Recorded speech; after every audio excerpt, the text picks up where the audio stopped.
So Stallone, Schwarzenegger, and the first major action movie team up together. Is it everything I hoped it to be? Well, wish I could say yes.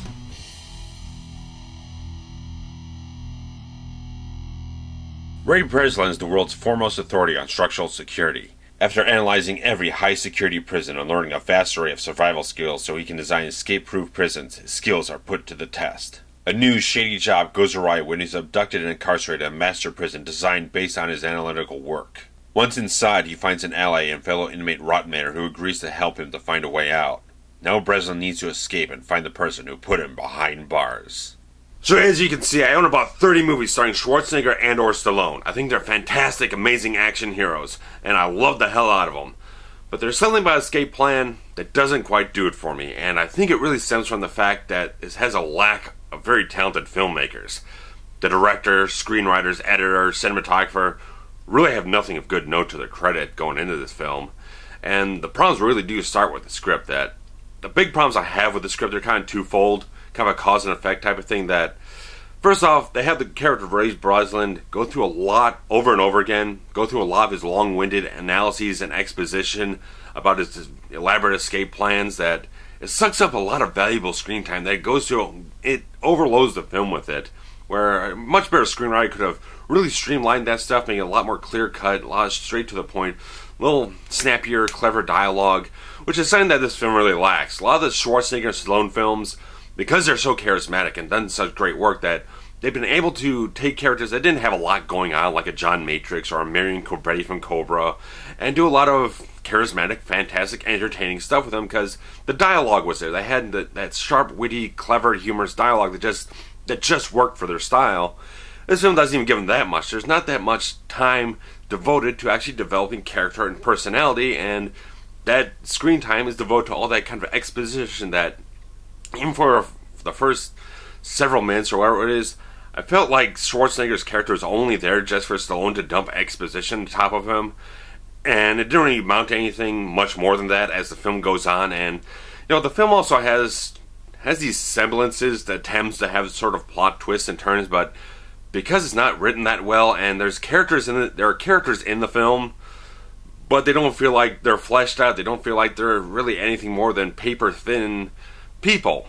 And there's nothing really to grasp onto to really care about them. If Schwarzenegger and Stallone were not cast in this movie as these characters, I'd be hard-pressed to maintain any kind of semblance of care or attention to these characters, because there's not much going on. There's nothing to really grasp onto as a character.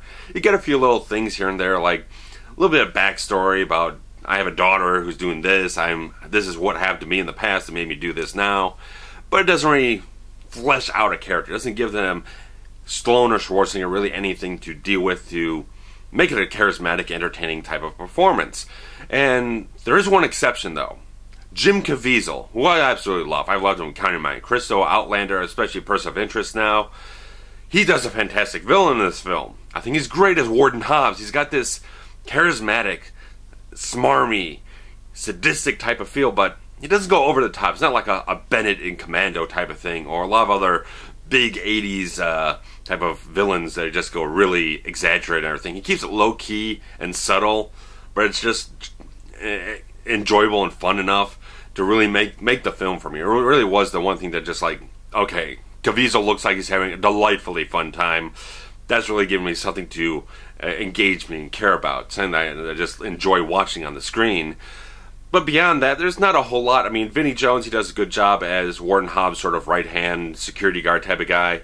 And Sam Neill has this unexpected appearance. I had no idea he was in the film at all. He's shows up as the prison doctor, and so they're in a situation where there's not much given to Sam Neill to do anything with his character. And if it wasn't Sam Neill, just some random actor pulled out of nowhere, I probably wouldn't give a crap about the character. But since it was Sam Neill, and I love Sam Neill, I actually had some care for the character. So it's really more the presence of a certain actor making me care anything at all about certain characters in this film. And Escape Plan is a film that does have some action in it. I mean, there's prison riots, there's a couple fights that break out in the prison, but there's not like action sequences like shootouts or big fight sequences with the villains and everything. There's not a big kind of explosion. There's not a film of spectacle, I'll tell you that much. If you're looking for spectacle in this film, it's not going to be here. The big action sequence really ends up being the climax. It's the only really big, long action sequence that you're going to get, where there's shootouts and stuff like that, real dynamic, big type of stuff going on. And that's fairly well handled. But the film is quite well paced, that there's enough things going on, there's a regular rhythm, regular progression of the plot, even if the plot isn't that well written or conceived, that there's enough things going on that regularly engage your attention, won't get you bored, won't slow down, there's no lulls in the action or anything. So it keeps you interested to a certain level, but one of the things that really started getting me about the film is there's some pretty poor editing in the film. That there's kind of these montage sequences of sorts, kind of like either it's Ray Breslin kind of explaining his sort of escape plan scenario, so you see all this stuff kind of going on in a real kind of like third-rate Ocean's 11 type of way, or some things where like Breslin's getting tortured and beat up and everything by the warden and the prisoners and everything, and it's very disjointed, it's very incoherent. There's not a lot of competency in how it's structured to really kind of feel like, what the fuck is going on? Where's the linear narrative flow and all this stuff? How is what shot going back and forth and everything? Nothing makes sense in those kinds of sequences, and it feels very choppy, feels very sloppy. And the film really doesn't have a lot of good segues or transitions. It doesn't feel like when you're kind of between Breslin's team trying to find him and get him out of wherever the hell he is, and things actually happening in the tomb, the prison that they're in. Doesn't feel very good. I mean, it's intercut to make some kind of rhythm in the film, but the stuff Breslin's team is doing, trying to find him, really amounts to jack fucking shit in this film, that his team really have absolutely fucking nothing to do besides the opening sequence and the final 3 minutes of the film. Between that, there's nothing that they contribute to the whole film, and it's just wasted shit. And again, there's characters in this film with his team. They're just there to be there. There's nothing going on with them. There's nothing developed to make them interesting. It's not the actor's fault. Even Curtis 50 Cent Jackson, the rapper, really has nothing to do. Even if he was a great actor, even this was like Denzel Washington in the role, there's still nothing here for him. There's still nothing here for him to really do in this character. There's nothing here to work with, develop, make it charismatic or entertaining or anything. And even Vincent D'Onofrio, who plays the head of the company that employs Breslin, he is given certain things to do in the film that weave around in different ways and everything. But it's done in such obvious, blatant, clear as day fucking ways that there's no cleverness in this film. D'Onofrio's a fantastic, great actor. He's given nothing to work with in this film, like all these other actors so much.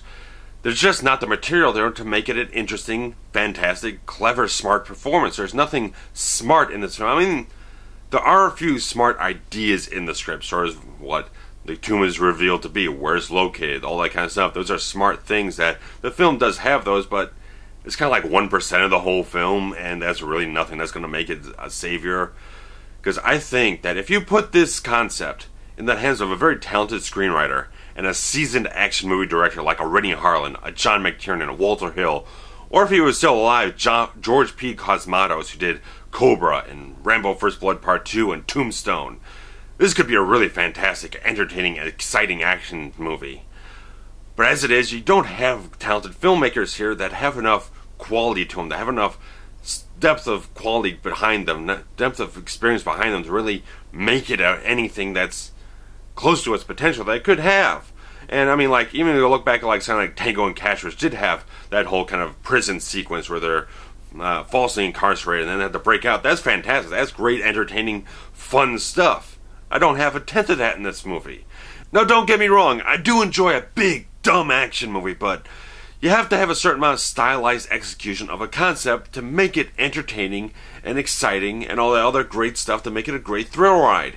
And despite a few fun moments here and there, Escape Plan really doesn't achieve that for me. And, you know, Escape Plan is a film, like I said, has some potential, but none of that potential is really realized here. It's not the fault of Stallone or Arnold or any of the other actors. Caviezel, like I said, great job. I think he does a great job in this film. I loved him. I loved everything he was doing in this film. I loved the character that he created on screen. But beyond that, there's really nothing else going on here that I can really endorse seeing on the big screen. I would say Escape Plan is really very much a rental type of film. Sure, other people might find the enjoyment. They might have the predisposition to find something worthwhile in this film.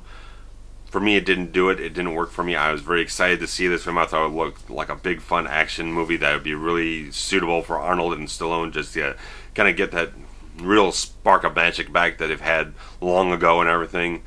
For me, no, it's not there. It's not there. You can watch pretty much any one of these other 30 movies that I have. I could list them off, but it'd take too much time. But if you pretty much went through everything I have in the written review, but if you want to check out the written review, spread that around too. You can go in the description, check that out. But Escape Plan, wait for it on rental. I don't think it's really necessary to pay $10 to go see it in the theater, unless you're just that jacked up like living hell to see Arnold and Schwarzenegger on screen just for the novelty of it. But you already kind of have that in 2 Expendables movies, so that's all I got for this film. And Forever Horror Month will continue on. I'm gonna work on some more videos, try to get some more up in due time. But you'll have some stuff up next month. You'll have Thor: The Dark World and maybe a couple other things. There's a couple things coming up that have my eye, so we'll see how time is favorable to my opinion going towards the release of those films. So stick around, check out some stuff, post some comments, let me know, what do you love? What is your favorite Schwarzenegger film? What's your favorite Stallone film? What is it that you absolutely love about these films? What's your favorite Rocky or your Rambo or your favorite Terminator? Whatever it is, throw it out there. I love to hear that kind of stuff. I love to talk about these guys so much. They're such great action heroes that even in the bad films, I think they've done some very good work. And that's all I got for you. So take care and have a good day. Bye.